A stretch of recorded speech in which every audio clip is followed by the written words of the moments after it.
positive about me. Why? I don't think he liked me. But he did coach you for an awful long time. He was paid to do so.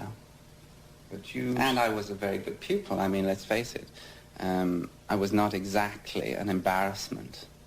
In fact, as his 6-year association with Gershweiler drew to a close in 1971, Curry lost the British title that he'd taken for the first time in the previous season.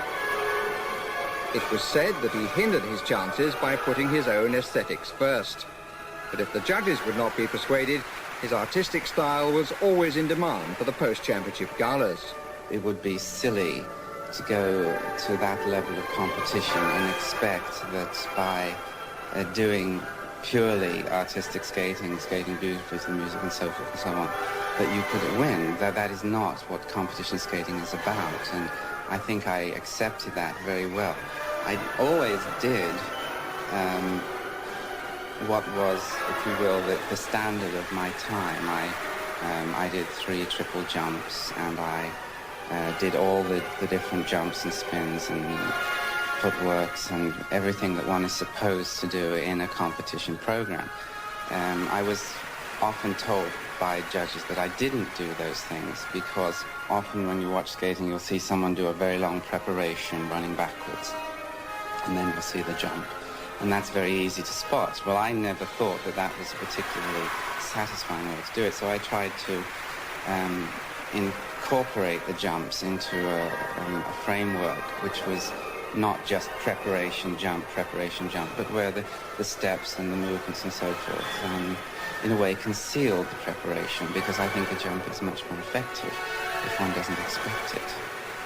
So in many ways I was doing what I was supposed to do, but they didn't even notice.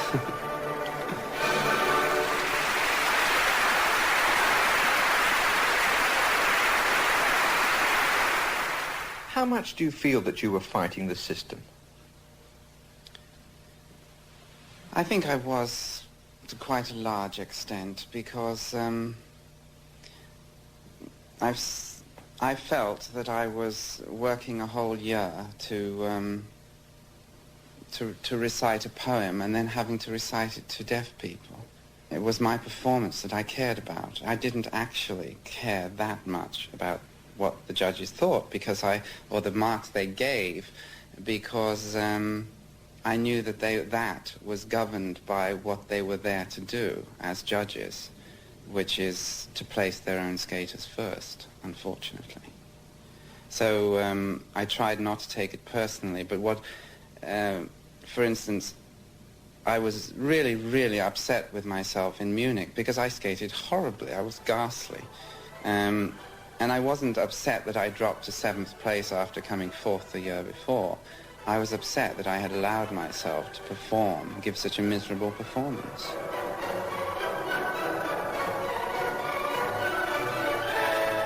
I remained depressed for 6 months after that, until I worked that out of my system and then was able to start again. And there were people who, at that time, said, give up. Yes. Everyone told me to give up. The 9-person jury gave their advice in stark figures.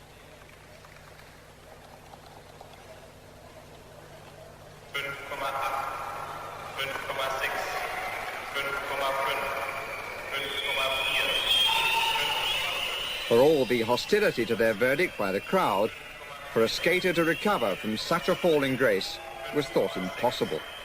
Skating is such a pre-ordered thing. I mean, if you look at the results of world and European and championships over the years, you will find that the results of the final results of the previous year are almost always exactly reproduced in the figure results of the following year. So that means that every year in memoriam, whoever came first, second, and third one year comes first, second, and third in figures. Well, people just aren't that consistent. You know, with the best will in the world, no one could possibly be that consistent. And it simply means that the judges look at the results from the year before and they don't want to be expelled from judging for putting someone in the wrong place or so forth.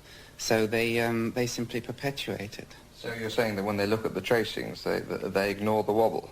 I don't think they see the tracings, frankly. I don't think they see the free skating a lot of the time. I don't think they see anything. I think they go in with their little marks all worked out. You'll find that the night before the finals of every competition, the judges all sort of retreat to their various mathematic experts, and they know exactly what they have to give each person in order to achieve the result they wish to achieve, and still remain within the ISU guidelines of not being out or so many places of the final result.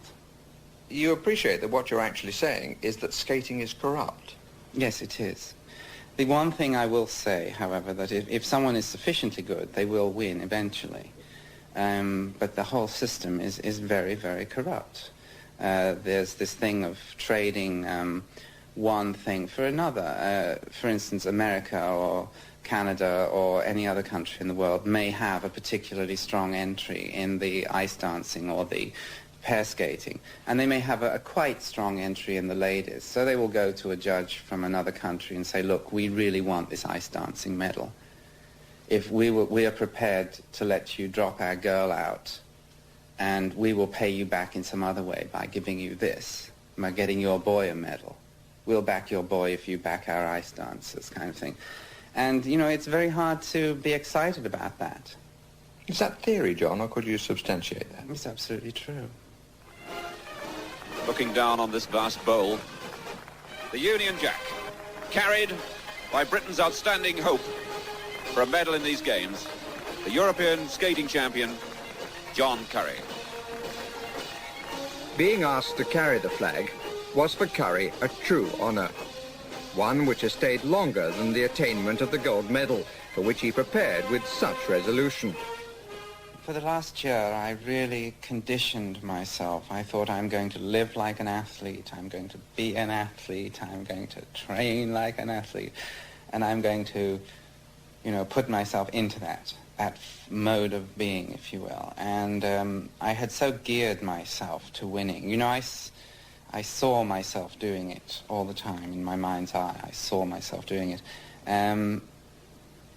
That when it happened, it was just a relief that it was over and that it was done. Suddenly I was someone to be talked to and all the rest of it. And I became aware of a great sort of wave of support, with real support, that came from England, which was awfully nice. You know, I'd never experienced anything like that. I actually thought people wanted me to do well. John Curry's challenge started very well in the first of the three parts of the men's competition, the compulsory figures. The tracing of patterns on the ice exactly as laid down by the skating manual and counting for 30% of the total marks for the competition.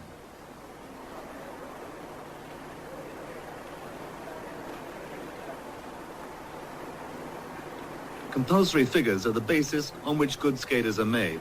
Every move stems from the figures. They're skated 6 times, 3 times on one foot and 3 times on the other foot.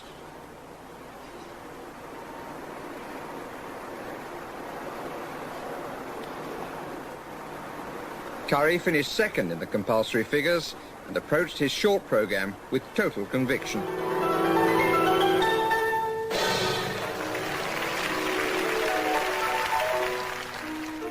A favourite piece, Rachmaninoff's Variations on a Theme by Paganini.